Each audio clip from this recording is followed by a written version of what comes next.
The identity of the player character in Five Nights at Freddy, sister location, may initially appear to be one of the more straightforward elements in the series, especially when compared to the layered ambiguity of earlier entries. The game explicitly names Michael Afton in its final moments, seemingly resolving any debate. However, a deeper analysis reveals that this confirmation is not the end of the discussion, but rather the beginning of a more intricate exploration of perspective, manipulation, and the gradual erosion of agency. What makes Sister Location so compelling is not just that Michael is the protagonist, but how the game systematically strips away the player's sense of control and redefines what it means to play as him.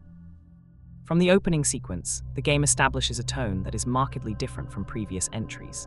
Instead of being placed in a static office with limited tools, the player is guided through a dynamic industrial environment beneath the surface of the world.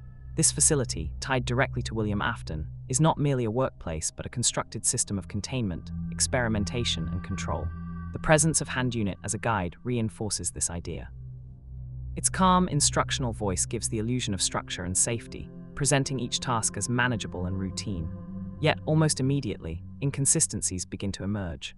Instructions contradict observable reality, dangers are understated, and the environment behaves in ways that suggest the player is being led rather than informed. This sense of being guided becomes even more pronounced with the introduction of Circus Baby as a speaking presence. Unlike the silent antagonists of earlier games, Baby communicates directly, offering advice, warnings, and seemingly helpful instructions. Her voice carries a tone of reassurance, but beneath it lies something calculated. She positions herself as an ally, someone who understands the dangers of the facility and can help the player navigate them. This relationship is crucial because it establishes a dependency.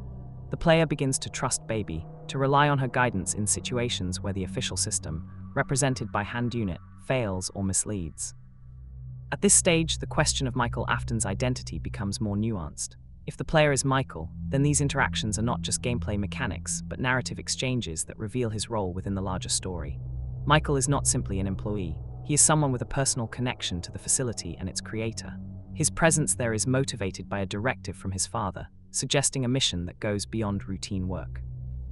This adds a layer of tragic irony to the player's reliance on Baby. Michael believes he is acting with purpose, perhaps even seeking redemption, yet he is unknowingly placing his trust in the very entities that will ultimately use him. The structure of the nights reinforces this gradual loss of control. Each task appears discrete and manageable, checking systems, navigating dark corridors, avoiding animatronics, but taken together they form a sequence that funnels the player toward a predetermined outcome. The illusion of choice is maintained throughout most of the game. Even moments that seem to offer branching paths, such as the secret private room sequence, ultimately feed back into the same overarching narrative. This design mirrors Michael's situation. He may feel as though he is making decisions, but in reality, he is moving along a path that has already been set. The culmination of this manipulation occurs in the scooping room, where the true nature of the animatronics plan is revealed through Ennard. Up to this point, the player has been conditioned to think in terms of survival, avoiding danger, following instructions, completing tasks. The scooping room shatters this framework entirely. Survival is no longer the objective. It never truly was. Instead, the player's body becomes the objective. The act of scooping, framed earlier as a technical necessity, is exposed as a means of removing Michael's insides and creating a hollow shell that Ennard can inhabit. This moment redefines everything that came before it.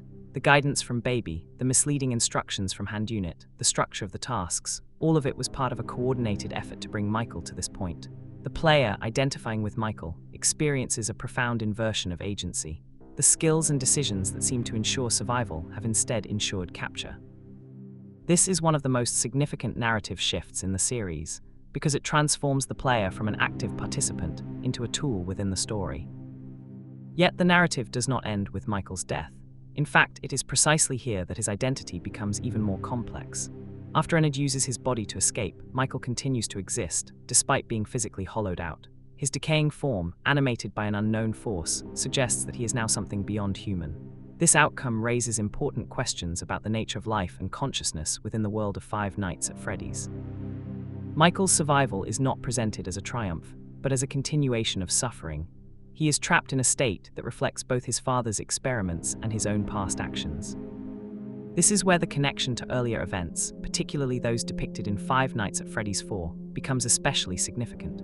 If Michael is indeed the older brother responsible for the crying child's fate, then his experiences in sister location can be read as a form of narrative consequence. He is no longer the one causing fear, but the one experiencing it. The loss of control he undergoes mirrors the helplessness he once imposed on his brother.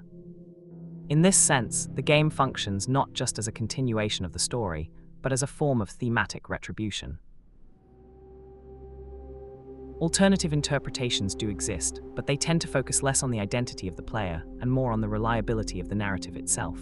Some argue that the events of sister location are filtered through layers of deception, both from the animatronics and from the systems guiding the player. While this is certainly true to an extent, it does not undermine the central role of Michael Afton. If anything, it reinforces it.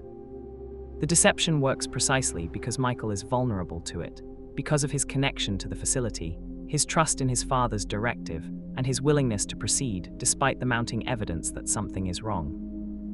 Another point worth considering is the way the game uses voice and silence to shape the player's understanding of Michael. For most of the gameplay, Michael is silent, his thoughts and feelings unexpressed. This allows the player to project themselves onto him, maintaining the illusion of direct control. However, in the final cutscene, Michael speaks. He addresses his father, acknowledging what has happened and expressing a determination to find him. This moment is crucial because it separates the player from the character. Michael is no longer just a vessel for the player's actions. He is an individual with his own motivations and awareness. The silence that defined him throughout the game is replaced by a voice that asserts his identity. In the broader narrative of Five Nights at Freddy's, sister location represents a turning point in how the series handles its protagonists.